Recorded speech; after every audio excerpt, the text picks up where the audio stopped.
Tes. Baik. Assalamualaikum warahmatullahi wabarakatuh. Sebelumnya, perkenalkan nama saya Riza Maulana Ilham. Saya dari program studi Sistem Informasi Fakultas Sains dan Teknologi dengan NIM 057439741. Nah, pada kesempatan ini saya akan mempresentasikan hasil praktikum saya dengan mata kuliah itu basis data dengan judul praktikum transaksi dan basis data terdistribusi. Nah, pada praktikum ini terdapat dua bagian sesuai tadi pada judul ya, yaitu praktikum transaksi yang pertama dan yang kedua praktikum basis data terdistribusi. Nah, yang pertama itu saya akan terlebih dahulu menjelaskan apa itu praktikum transaksi ya. Nah, pada awalnya itu, biar mudah, saya sudah buat laporan mengenai praktikum saya. Nah, pada awal itu saya praktikum transaksi itu mengaktifkan SAM dulu ya, membuka SAM dan mengaktifkan MySQL dan Apex. Nah, kemudian saya membuat database dengan nama rumah sakit. Nah, saya membuat database di sini dengan nama rumah sakit. Nah, kemudian saya melakukan percobaan. Yang pertama itu percobaan percobaan tanpa commit ya, dengan kode ini. Nah, saya menginputkan ini percobaan tanpa commit. Nah, pada percobaan ini itu dilakukan perintah insert tanpa menggunakan commit. Nah, alhasil data pun tidak tersimpan ke dalam database karena tidak menggunakan commit. Nah, database yang ini ya. Nah, kemudian pada percobaan kedua, nah ini hasilnya. Data tidak tersimpan ya. Tidak tersimpan. Malah cuman seperti ini saja. Nah, kemudian saya menggunakan commit. Nah, percobaan dengan commit. Nah, dengan kode seperti ini ya. Nah, perintah insert ini dilakukan dan diakhiri dengan commit.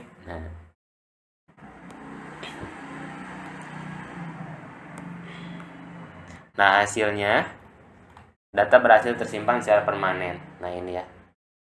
Yang tadi data tersimpan, cuman tersimpannya nggak permanen. Yang sekarang data tersimpan permanen ya, terinput. Nah, hal ini menunjukkan bahwa commit berfungsi untuk menyimpan perubahan data secara permanen dalam database. Nah, commit juga berfungsi untuk menyimpan perubahan secara permanen sesuai konsep durability pada ACID. Nah, yang kedua, saya melakukan percobaan rollback. Yang ketiga. Pada percobaan ini, saya melakukan perubahan data menggunakan perintah update. Ini ya, perintah update yang saya berikan. Kemudian membatalkan perubahan tersebut dengan rollback. Hasilnya data kembali ke kondisi semula. Nah, dilakukan perubahan data menggunakan update kemudian dibatalkan dengan rollback. Ya, hasilnya kembali ke dalam kondisi semula. Nah, seperti tadi ya, seperti tidak berubah. Padahal saya melakukan perubahan menggunakan rollback. Nah, yang selanjutnya saya melakukan percobaan save point. Nah, pada percobaan ini saya membuat titik-titik penyimpanan menggunakan save point dalam suatu transaksi, dan hasilnya itu diperoleh adalah sebagian data. Nah, ini sebagian data dapat dibatalkan tanpa mengurangi keseluruhan transaksi. Nah, di kode input ini saya akan menginput 3 ya, A, B, dan C. Nah, yang terinput cuman A dan C, B-nya hilang. Nah, hal ini menunjukkan bahwa save point itu memberikan fleksibel dalam pengelolaan transaksi. Save point memungkinkan kontrol fleksibel. Nah, yang selanjutnya saya melakukan percobaan trigger. Pada tahap ini, saya membuat tabel obat dan tabel transaksi, kemudian membuat trigger yang berfungsi untuk mengurangi stok. Nah, stok obat ya. Nah, di sini stok obat bisa dilihat di ini.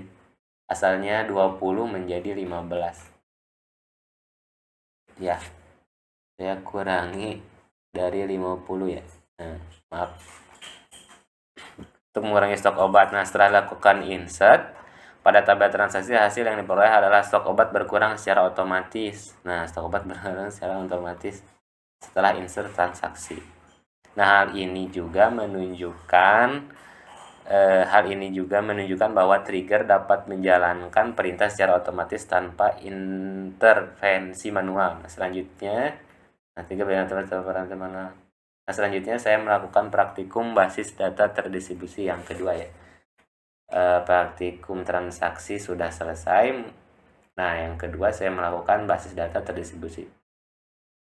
Nah, sama seperti tadi juga, pertama saya melakukan konfigurasi dulu pada database master di Windows. Nah, kemudian membuat user.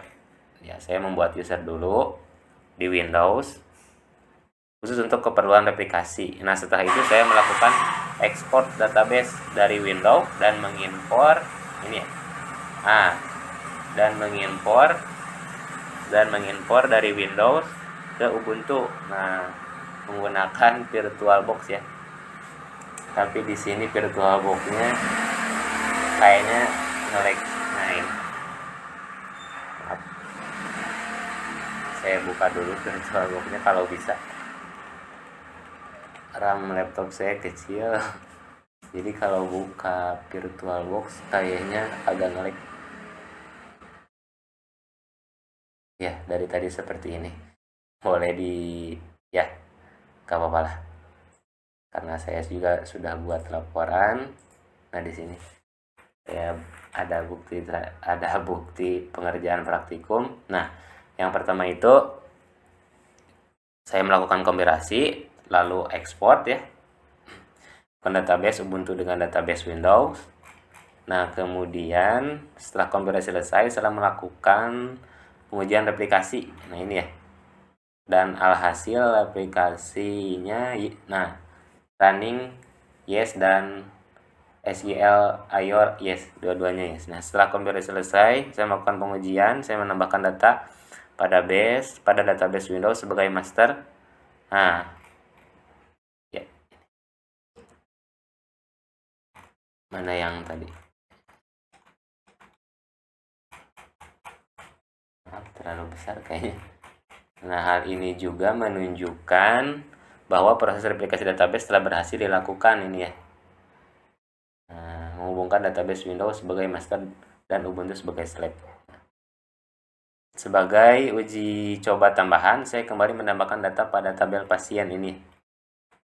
Saya melakukan penambahan data kembali pada tabel pasien.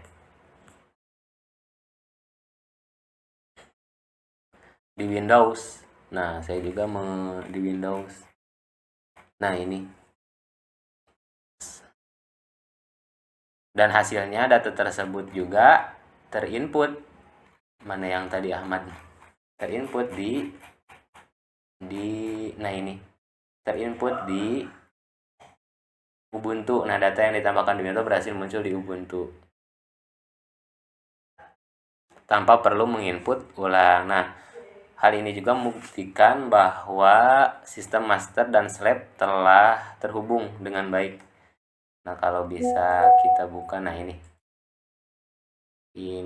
bukti. Nah, ini saya melakukan praktikum di Ubuntu dengan menggunakan dengan menggunakan VirtualBox, walaupun laptop saya hampir meledak kayaknya. Ini RAM-nya nggak kuat. Nah, alhasil replikasi pun berhasil dari Windows ke Ubuntu. Nah, berdasarkan praktikum yang telah saya lakukan, nah mungkin dapat disimpulkan bahwa transaksi dalam basis data sangat penting untuk menjaga konsistensi dan keakuratan data. Selain itu, replikasi database juga memungkinkan data pada sistem master dapat disalin secara otomatis. Nah, jadi simpelnya ya, kalau kita input-input di sini, nah di replikasi juga akan otomatis berubah datanya gitu. Kalau kita hapus di sini juga akan di Ubuntu juga akan terhapus. Nah, sehingga meningkatkan kejayaan data. Nah, kita coba ya praktikum kalau bisa. Kalau ngelik-ngelik. Nah, kita coba menghapus di sini di Windows, kita coba menghapus data Tito kayaknya ini. Kita coba menghapus data 3A. Mohon ditunggu.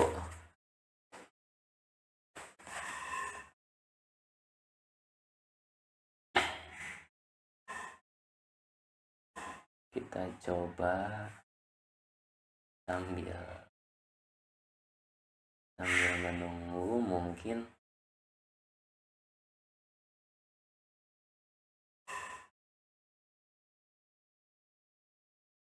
bentar.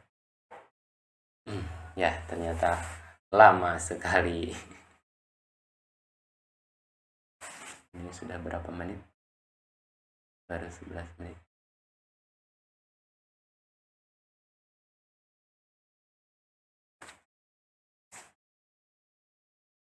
Oke, mohon disabar ya. Ini kayak data berhasil dihapus. Nah, kita lihat di sini, kita refresh. Alhasil data juga tadi juga saya sudah melakukan percobaan. Hasilnya berhasil.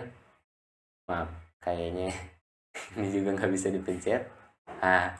Sebentar.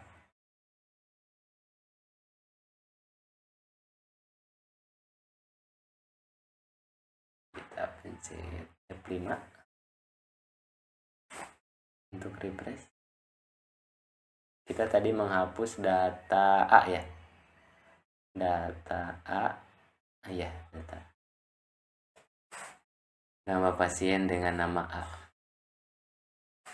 Ya. Mohon sabar. Ini baru muncul tombol refresh-nya. Responding. Ya, karena ini kayaknya laptop sayanya kurang ini. Kita bisa lihat aja di laporan saya ya. Yang sebelumnya itu, nah, yang sebelumnya itu data pasien mana Ahmad ya. Data pasien Ahmad itu tidak ada, Ahmad 99. Ketika saya input di Windows nih dengan nama Ahmad, ID, nah ID-nya maaf tadi saya belum ganti, ini 1239. Nah, ada yang laporan yang benarnya di sini. Menjadi Ahmad ya, Kampung Cilber sama masih Kampung Cilber. Nah, oke.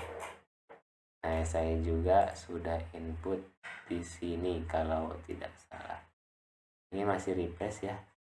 Kayaknya nge-lag. Di laporan yang satu lagi.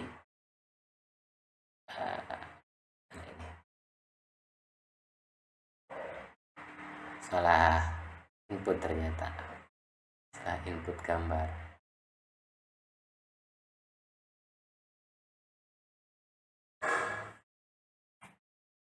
Nah, ini tabel pasien.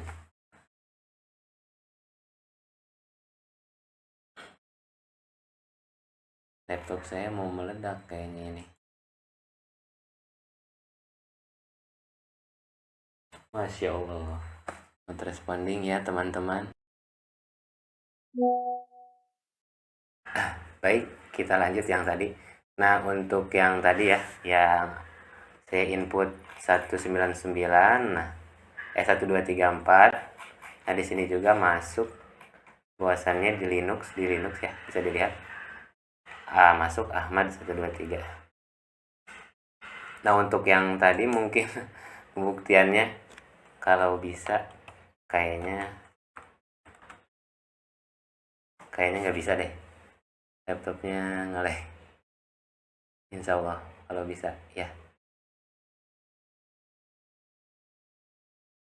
Ya, karena ini durasinya sudah 15 menit mungkin. Nah, ya, terbukti bahwasannya A juga menghilang dari sini ya.